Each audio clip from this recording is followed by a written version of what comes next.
क्योंकि पर्दा क्या है, हमारी अस्मिता और इज्जत का प्रतीक है। क्योंकि यहाँ भी पीर कौन था, चौधरी पीर बख्श, उसके घर भर का इज्जत एक पर्दा ही था, क्योंकि घर के अंदर रहने वाली स्त्रियों के पास वस्त्र नहीं था।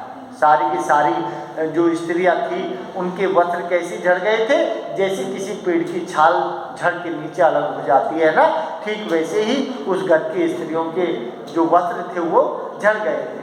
तो जब बब्बर अली खां आया था और पर्दे को जैसे झटका था उसने, तो वो झटका जैसी झटका चौधरी पीर बख्श गैर होश के गिर पड़ा था, क्योंकि उसको देखने की हिम्मत नहीं थी कि घर में, वो तो जानता है कि घर में क्या स्थिति है। तो जैसे पर्दा जैसे हटा तो सारी की सारी जो औरतें हैं वो बेचारी सिमट कर, वो पर्दा खींचने का मतलब था कि उनकी घर भर की इज्जत का पर्दा खिंच गया और सारी औरतें सिमट कर एक जगह इकट्ठी हो जाती हैं। बाहर खड़े हुए लोग भी देखते हैं, वो भी घृणा से अपनी नज़र फेर लेते हैं और वहाँ से चले जाते हैं। और जब बब्बर अली खान देखता है वो भी चला जाता है।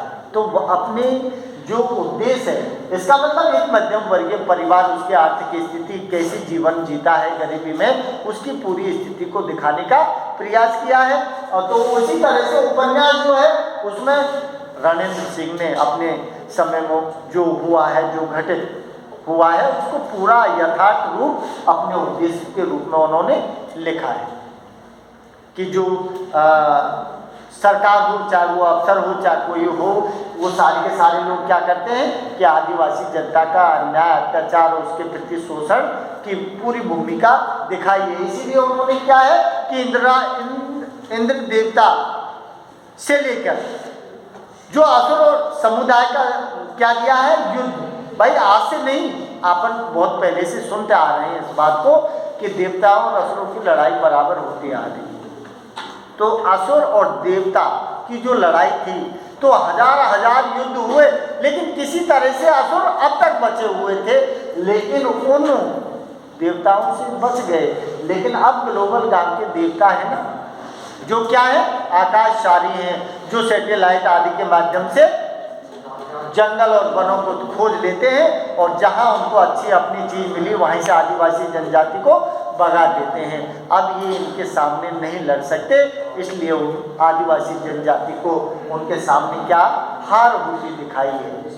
तो इस तरह से अपना, चाहे वो नाटक है, चाहे कहानी है, चाहे वो एकांकी है, चाहे वो उपन्यास है, कोई न कोई अपना उद्देश्य जरूर होता है।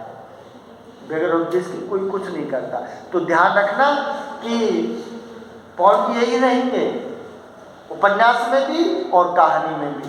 तो पॉइंटों में कोई फेर बदल नहीं होगा, बस बदलेगा तो उनके भीतर का मैटर बदलेगा, ये ध्यान रखना। ऐसे नहीं कि कहानी कौन सी पूछी है, कौन सी कहानी का लिख रहे हो, उपन्यास पूछी है, कहानी का लिख रहे हो, ऐसे मत करना। जो चीज़ जो पूछे उसी का उसमें मैटर आपको लिखना है। अब देखिए, थोड़ी देर के लिए मैंने दो चीज़ें लिखी है, मैं इनको बता देता हूँ कि ये आपको सेकंड ईयर में आप नाटक पढ़ेंगे और एकांकी की बुक है आपकी, वो भी आएगी आपको। तो संकलन त्रय जैसा नाम आ रहा है, संकलन का मतलब होता है इकट्ठा, एक साथ इकट्ठा, और त्रय का मतलब होता है तीन। इसमें तीन चीजें एक साथ होती हैं, इसलिए संकलन त्रय एकांकी का महत्वपूर्ण तत्व है। क्योंकि कोई भी एकांकी हो वो संकलन त्रय में ही रखी जाती है, और जब भी उसका रचना लिखी जाती है तो इसमें क्या होता है, समय, स्थान और घटना, तीन चीज एक साथ चलती है, समय, स्थान और घटना।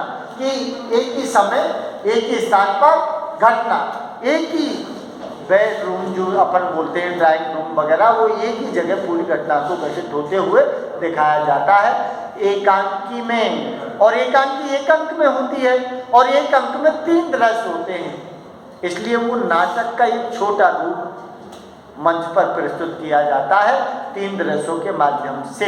और नाटक एकांकी से बड़ा होता है, उसमें एक अंक नहीं होता, उसमें 1 अंक से लेके 5 अंक तक हो सकता है नाटक, और प्रत्येक अंक में दृश्यों का विधान अलग अलग होता है, इसलिए नाटक बड़ा होता है, एकांकी उसका एक छोटा रूप होता है, क्योंकि जो जिसका नाम ही एकांकी है वो एक अंक वाली ही एकांकी होती है। ये अभिनेता मंचेता, मंचेता मंचेता मंच पर उसको दिखाया जाता है इसलिए मंचेता है। और अभिनेता, अभिनेता का मतलब होता है अभिनेता।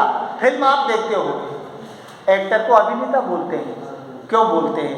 क्योंकि उनके अंदर कला है, और जो कलाकार होता है ना वो अभिनय दिखाता है, चाहे वो डांस का अभिनय कर रहा हो, चाहे वो वैसी एक्टिंग कर रहा हो, तो अभिनय उनके अंदर है, कला उनके अंदर है, इसीलिए उसको क्या बोलते हैं? अभिनेता बोलते हैं, अभिनेता।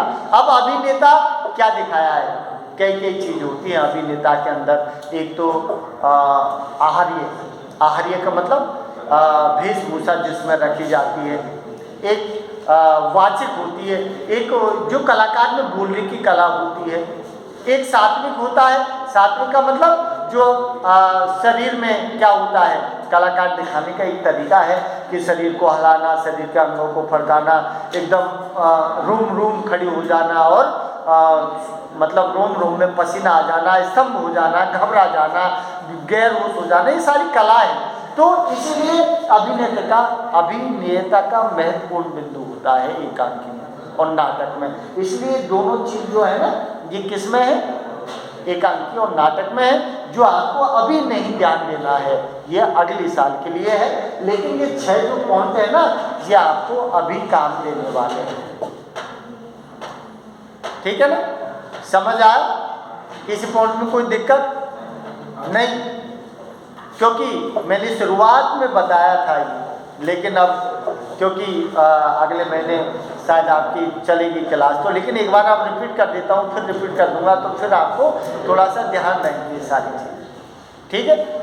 तो इसको लिखाने की ज़रूरत नहीं है अलग से, है? अब देखिए, अब 2 क्वेश्चन और आपके 2 क्या 3 हैं उपन्यास में आपके, जो एक तो रहेगा उपन्यास का अलग से उद्देश्य, उपन्यास का मुख्य उद्देश्य क्या है, एक क्वेश्चन ये रहेगा। तीसरा है कि ग्लोबल गांव के देवता उपन्यास एक समस्या प्रधान उपन्यास है, स्पष्ट कीजिए कि कैसे। तो फिर कौन कौन सी समस्या इसमें दिखाई है, 8-10 बिंदु हैं, उनको मैं लिखा दूंगा। और एक पूछेगा तो आपको क्या पूछेगा? ग्लोबल गांव के देवता उपन्यास के नायक कौन है उनको समझाइए, आप किसको मानते हैं उसका चरित्र चित्रण स्पष्ट कीजिए। बस इन 5 पॉइंटों के अलावा कोई क्वेश्चन नहीं आएगा। इन्हीं को आना है तो आपको कथा वस्तु मैंने लिखा दी है। ठीक है? तात्विक समीक्षा का क्वेश्चन आएगा, इसके बिंदु मैंने आपको नोट करा दिए हैं। अब आपके बचे हैं 3 क्वेश्चन जिनको मैं नोट आपको करा दूंगा, बाकी वो लिखने पड़ेंगे आप, फिर एक एक को अपन समझाऊंगा। ठीक है?